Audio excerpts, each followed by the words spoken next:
Adam Olson, welcome to the program. How are you? I'm good, Jim. How are you doing? Hey, I'm living the dream. Can't wait to hear all about your company, Heartland Roofing, Siding, and Solar. I love the space that you're in. And I know this sounds kind of silly, but everybody needs a roof. But it's true, right? I mean, it's really the first line of defense of elements from the top. So it's really important that people have a roof. And all kidding aside, too, it's important that they have a good roofing company behind them. A lot of people talk about having a good HVAC technician or plumber. I think it's important to have a great relationship with a roofer, don't you?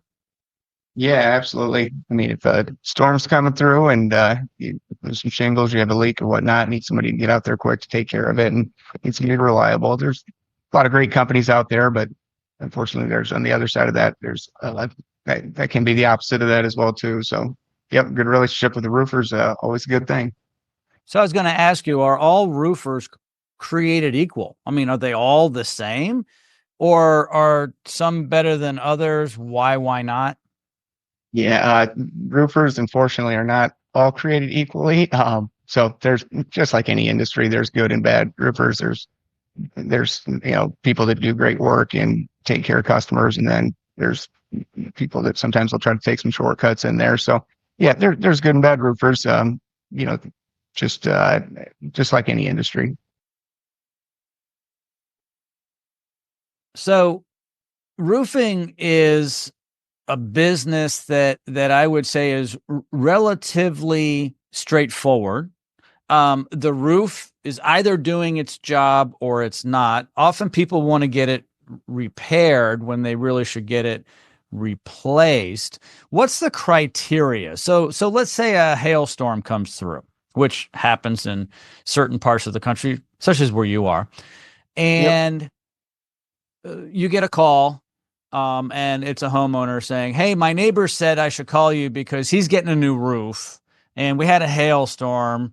Could you come check it out?" You guys get on a ladder and check it out, right?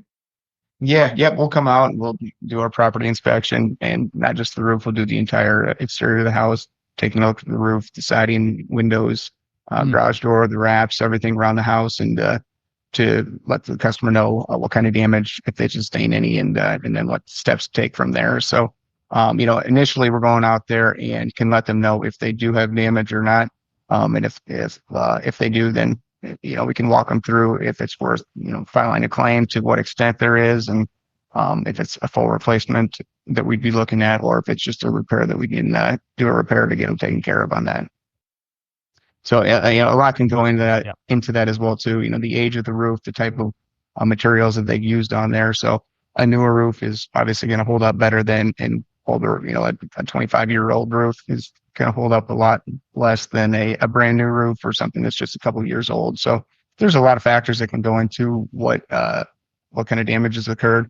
When you're looking at the siding, you have your vinyl siding, you have your hardboard siding. There's a Mm. lot of different types of siding as well too. So vinyl siding is gonna get hit with damage a lot with smaller hail than, let's say, like an LP Smart side hardboard siding, or James Hardy board siding. So there's just a lot of factors that go into it, but we basically will go through, do our full property inspection, let the customer know what we're looking at, show them documentation, pictures, and the report of what we're finding on there, and then let them know the next steps from there, depending on what we find. Have you had a roof denied by an insurance company, but you and the homeowner really decided they needed a new roof? What happens then? Does that happen? Yeah, it does happen. Yeah. So, if we'll go out there, we'll look at the property and, see what's going on. If we feel there is, the roof is damaged to an extent that it does need to be replaced, we'll let the homeowner know what our opinion is on the roof. We'll come out, meet with the adjuster to go over all the damage there. And basically we're there to, state our opinion and show them what we're looking at. Being the roofing experts on the side, we're not a licensed insurance adjuster. Hmm. So technically we're not going out there. We can't argue what insurance law, or do they owe the homeowner or whatnot. That's outside of what we can do as a contractor. We can be out there and let them know, here's what kind of damage you've sustained, and being the roofing experts, yes, your roof has been damaged. No, it hasn't. Here's what needs to be done to bring it back up to be able to take care of your home there. So it's, so if we do get in a situation where there's a disagreement, insurance companies do have they have procedures that they'll need to go through. So they'll sometimes have what they call re-inspections. So we'll come out, meet a second time, and sometimes that can be with the same adjuster. Sometimes there's a different adjuster that we can get out there to take a look at it just to get a second set of eyes on that. Something that we don't go through a lot, but there is, if there's still a disagreement after that point, there's some arbitration and different things that homeowners can do within their policy, depending on the situation. A lot of times, again, that's something that they may need to get like an independent adjuster to work with, depending on what states are. Each state has different laws on that as well too. But in Iowa, being that we are a licensed contractor, but not a licensed adjuster, we can't talk insurance law. We can't talk what the insurance company is required to pay to the homeowner and whatnot. So, yeah, it's when the insurance companies get involved with the adjusters and the whole process, because I've had to have this done on my home.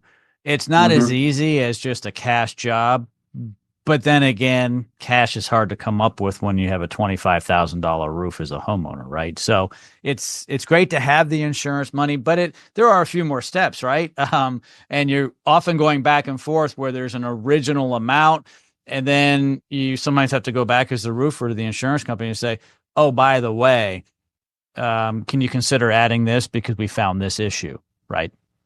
Yeah, and there's positives and negatives about working on insurance jobs compared to just a regular retail roof. On the insurance side of things with the positive is, the money's there. So the homeowner is getting paid from the insurance company. So they have money that get paid on that side of it.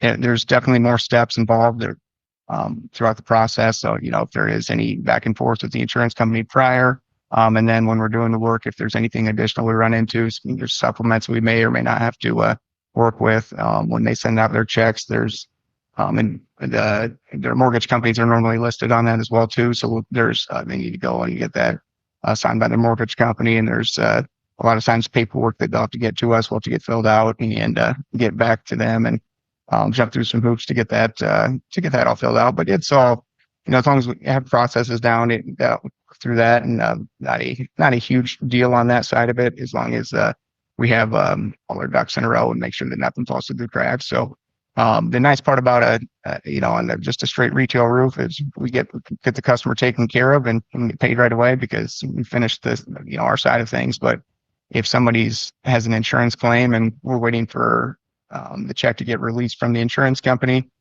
the homeowners probably doesn't have that, $20,000 or whatever it's going to be to get that paid for while they're waiting for that, because they're expecting the insurance company to be paying for it. So there's just normally a bit of a longer gap to get paid on it. But again, it's just having all our ducks in a row, just making sure that we're getting all the paperwork over. When we get the work finished, we'll get the paperwork into the insurance company as well, just so they have a copy of documentation that the work has been completed. And then from there, if they need anything on our end to get anything released, we can get that over to them. That the homeowner receives the check, and then we just help them get that endorsed if need be on that side of it as well too. Yeah, it's an interesting business. It's a very important side of it, though.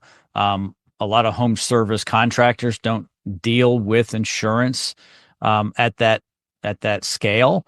Yep. Many, let's say it's garage door repair. They're going in to repair a garage door because it's old and broken, or it has to be replaced because their teenage kid drove through the door, whatever it is. There could be an insurance claim, but roofs are really known for that. Kitchen remodels, no. Building a swimming pool, no.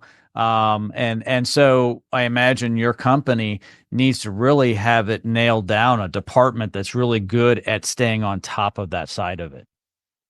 Yeah, yep. And so our goal really is, we don't want to be dependent on a big storm to make our year. If the storm comes through, however, if a big storm does come through that that's going to create a lot of work for a roofing company. So we need to be prepared for that. So, that being said, we want to, in essence, have without a storm, we'll have a good year. With a storm, we'll have a great year is kind of, the way we look at it there. But yeah, we absolutely need to have our ducks in a row, um, to be able to do that. And especially in the Midwest. And we've had a lot of storms these last 5 years or so, but, so, a lot of business comes from those big storms. And, I'd say the majority of roofs that are getting replaced are going to be paid for by insurance because of all these different storms. So something that, in the roofing industry, it's almost a necessity to be able to work on an insurance job in this case, just because the amount of roofs that get replaced, with all these storms it's a high percentage. So, just need to be able to work through these to be able to get the customers taken care of. Yeah, absolutely.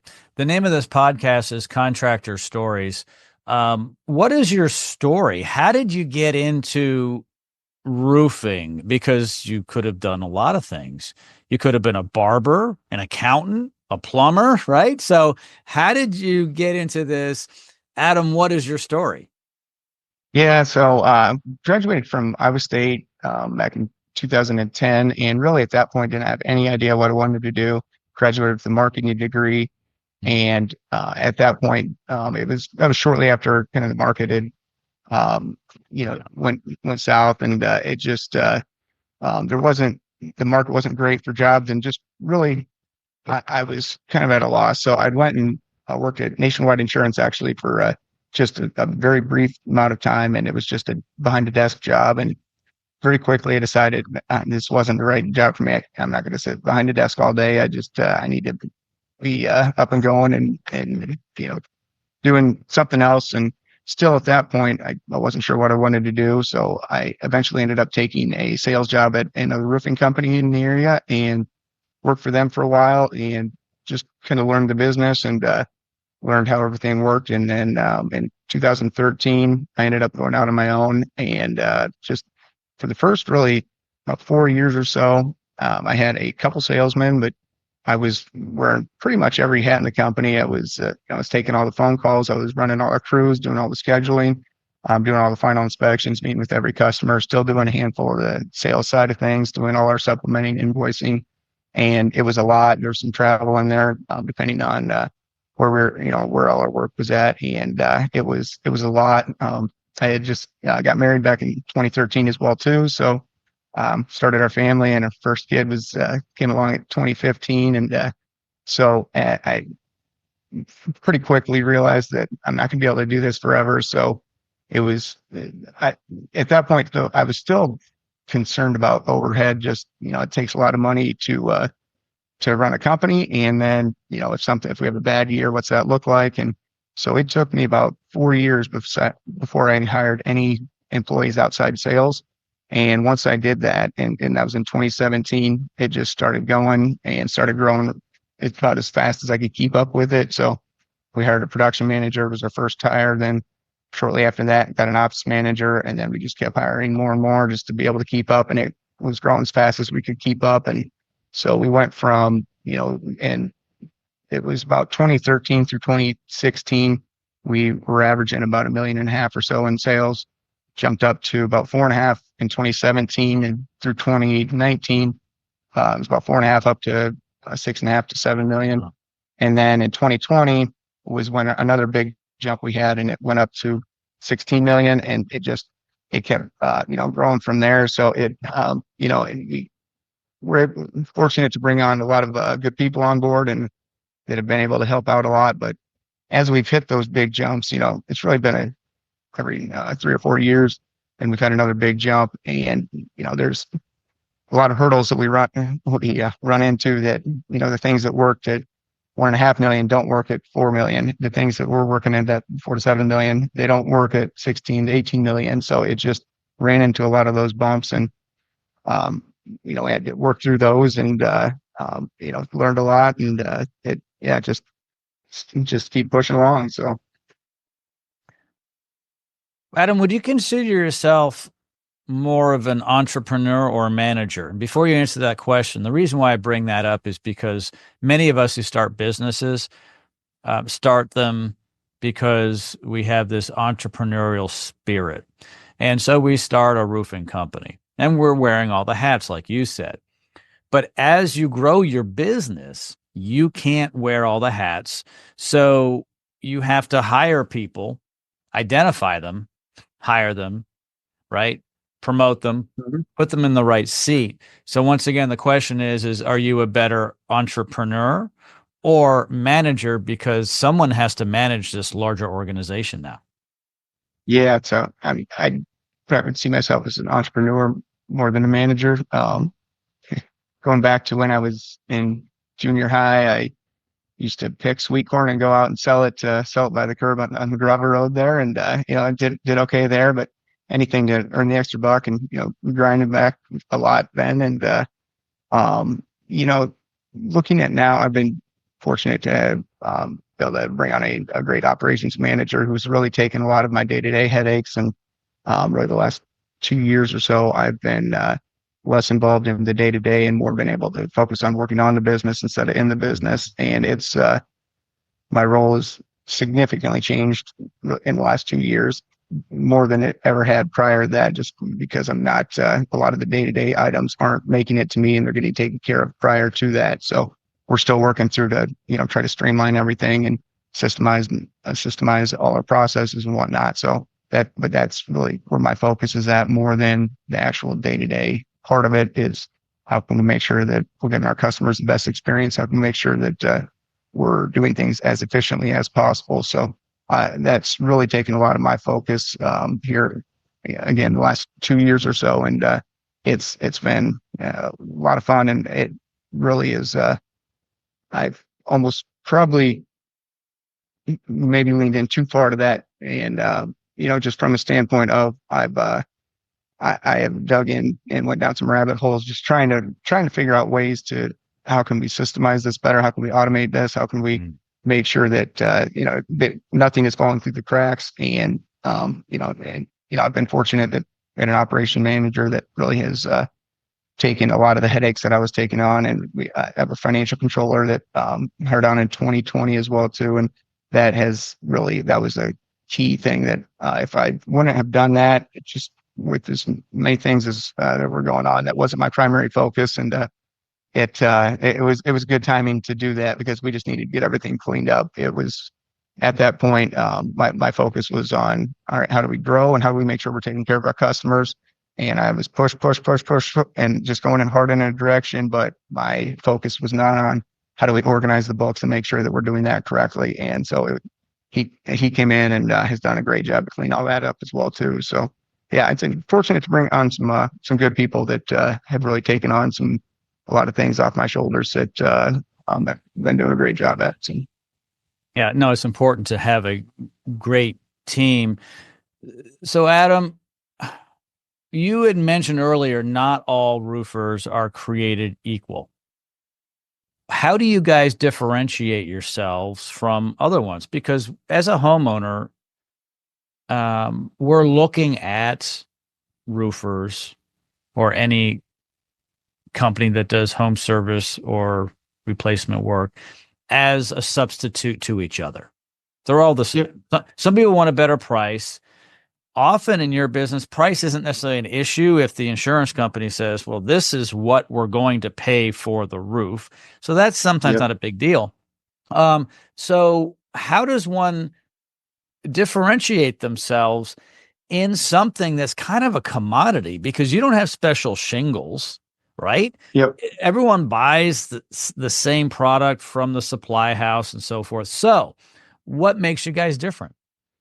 Yeah. And just like I said, more or less, they, most of the shingles that are being put on are a handful of 3 to 4 different manufacturers. So, it's, everybody is looking for a secret sauce of how to grow, how to get big and continue to grow your name and whatnot. But there's not really a secret sauce. It's doing what you say you're going to do, making sure that you're communicating everything to the customer. When you run into an issue, communicate that to the customer, let them know what's going on, and just make sure you get them taken care of. And there will be things that pop up. I don't like, and early on, this was me, so I'm not, pointing fingers at anybody else, but I don't want to be a yes man to a homeowner that just says, yes, we can do that, we can do that, we can do that, and set unrealistic expectations. I'd much rather tell them ahead of time, when we're tearing this roof off, there's roughly about 6,000 nails on average that are going to be coming off your roof. We're going to do the best that we can. Take magnets around your yard to get all those. We're going to tarp everywhere, but unfortunately, there could be some nails that we do end up missing.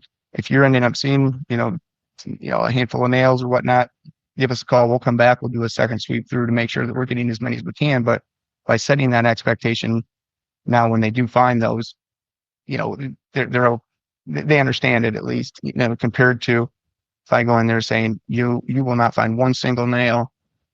Okay, that's great to hear, but then when they do, now they have basically a false expectation, and Sure. that's one example of what I mean by that. But if you set real expectations and then you meet those expectations, you have a happy customer. But if you set expectations that are way up here, and even if you still have a solid product service, but if you don't meet your expectations, your customer's not as happy there. So, really, we talk about the customer experience a lot within our team. We have site supervisors that will oversee the jobs during the production process. So we have a production manager overseeing everything, the entire production department. But then we have site supervisors who are in charge of 2 to 3 jobs per day, and then they're out overseeing the crews, making sure everything's going smooth, and making sure that they're going up to our standards.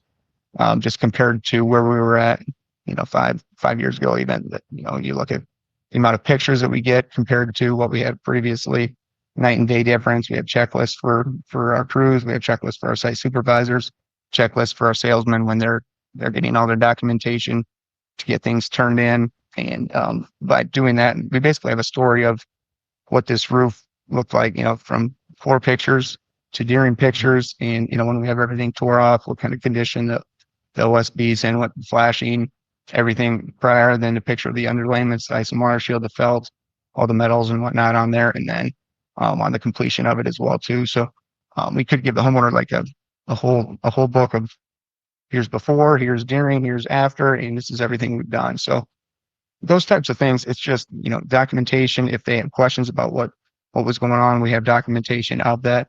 But then just communication is probably the number one biggest thing that I think lacks in our industry. It's, a homeowner, if they don't know what's going on in their head, they're probably assuming the worst. And meaning, if you tell them that you're going to be out there and you're going to, let's say we told them that we were 2 weeks out, we're scheduling 2 weeks out and 2 weeks of game, and we hadn't called them yet, and we were just waiting for some special order product to come in, for instance.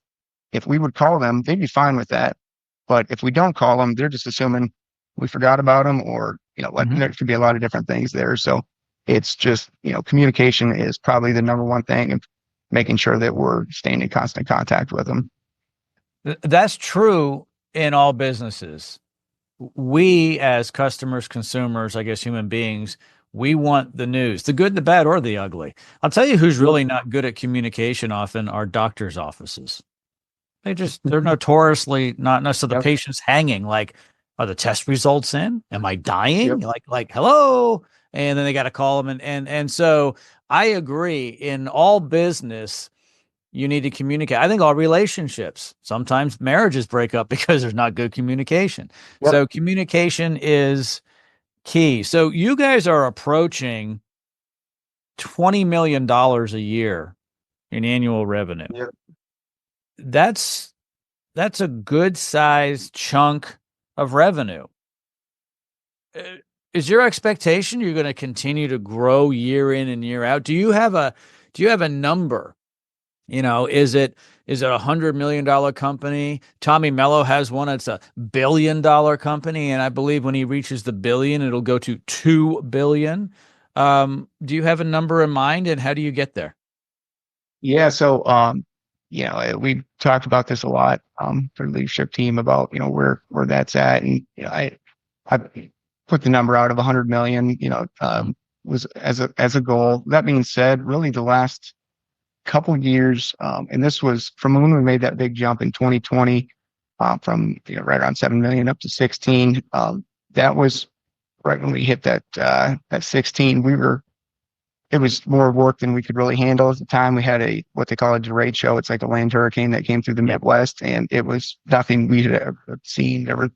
There was more damage than the contractors could handle. We had contractors coming in from out of state, but we were trying to get as many people as we could taken care of, but we really took on bit off too much, more than we could handle, to be very honest.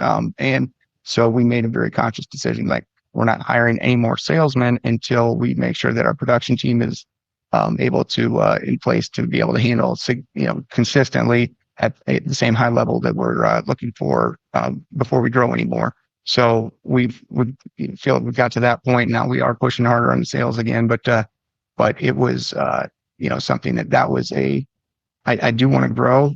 That being said, I want to grow the right way. I want to, if we try to grow if we would have said, oh, we're just going to take on as much work as we can and whatever, happens on the install side, that's not a great strategy. That'll catch up at some point, and we're not going to be able to grow a good name by doing that. So I wanted to make sure that we're keeping up at the a pace that we can handle on the production side of it. So we do feel like we have a lot better processes than we did several years ago. So are pushing harder on that. But the other part that of that is that Tommy Mello talks about this a lot about the revenue. The revenue is it's something to look at, but the big number is the net on that. So making sure that we're efficient, and it's not what money that the revenue you bring in, it's what you keep.